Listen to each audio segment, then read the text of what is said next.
बिहार की सियासत में आज की तारीख सुनहरे अक्षरों में नहीं बल्कि बदलाव के लाल और भगवा रंग में लिखी जाएगी।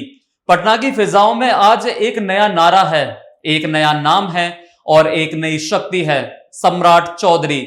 वो नाम जिसे कल तक बिहार बीजेपी का सेनापति कहा जाता था, आज वो बिहार का सम्राट बन चुका है।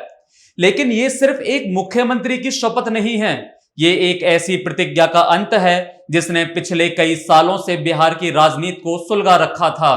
और जैसे ही सम्राट ने गद्दी संभाली, विपक्ष के नेता तेजस्वी यादव ने वो बधाई दी है जो आने वाले दिनों में बिहार विधानसभा में हंगामे का नया अध्याय लिखेगी।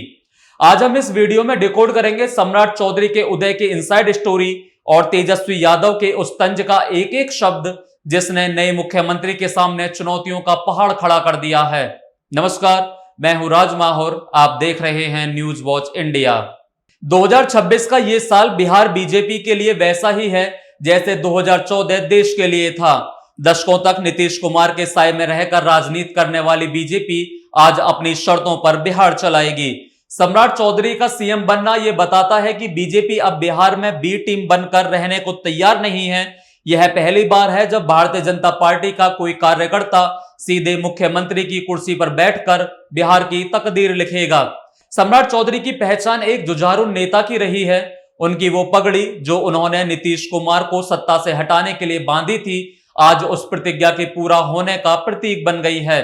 सम्राट के पास न केवल संगठन का अनुभव है बल्कि उनके पीछे अमित शाह और पीएम मोदी का वो भरोसा भी है जो बिहार में डबल इंजन की रफ्तार को 4 गुना करना चाहता है। राजनीति में बधाई देना शिष्टाचार है, लेकिन तेजस्वी यादव ने इस शिष्टाचार को सियासी हथियार बना दिया। जैसे ही सम्राट चौधरी ने शपथ ली, तेजस्वी ने अपने सोशल मीडिया हैंडल एक्स पर एक के बाद एक ऐसे कई वार किए जो किसी तलवार की धार से कम नहीं थे। उन्होंने लिखा, श्री सम्राट चौधरी जी द्वारा आज इलेक्टेड मुख्यमंत्री श्री नीतीश कुमार जी को गद्दी से उतारने की अपनी प्रतिज्ञा पूर्ण करने पर बधाई तथा सेलेक्टेड मुख्यमंत्री बनने पर हार्दिक शुभकामनाएं।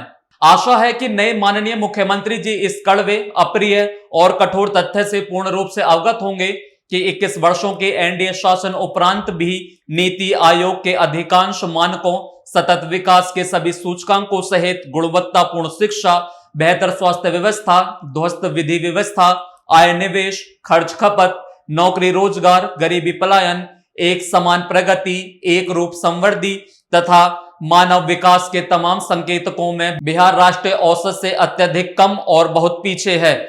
आशा है कि नए सेलेक्टेड मुख्यमंत्री श्री सम्राट चौधरी जी बिहार की उन्नति, सुख समृद्धि, शांति, सौहार्द, सुरक्षा और सर्वांगीण सुधार के लिए संकल्पित होकर सशक्त तरीके से काम करेंगे तथा बाहरियों के दिशा निर्देशों के आगे बिहारियों के स्वाभिमान को गिरवी नहीं रखेंगे। प्रादुर्भाव से समाजवादी श्री सम्राट चौधरी जी को पुनः हार्दिक शुभकामनाएं। गौर कीजिए इन शब्दों पर, तेजस्वी यहां सम्राट चौधरी को नहीं बल्कि नीतीश कुमार को निशाना बना रहे हैं। उन्होंने याद दिलाया कि कैसे सम्राट ने नीतीश को हटाने की कसम खाई थी। तेजस्वी यहां सम्राट को किंग मेकर और किंग दोनों बता रहे हैं, लेकिन नीतीश कुमार के लिए ये किसी जख्म पर नमक छिड़कने जैसा है। यहां सिलेक्टेड शब्द का इस्तेमाल करके तेजस्वी ने यह संदेश देने की कोशिश की है कि सम्राट चौधरी जनता के द्वारा चुने गए मुख्यमंत्री नहीं बल्कि दिल्ली के दरबार द्वारा चयनित किए गए नेता हैं। तेजस्वी ये जताना चाहते हैं कि बीजेपी ने गठबंधन की राजनीति के जरिए ये कुर्सी हासिल की है, ना कि जनादेश के जरिए।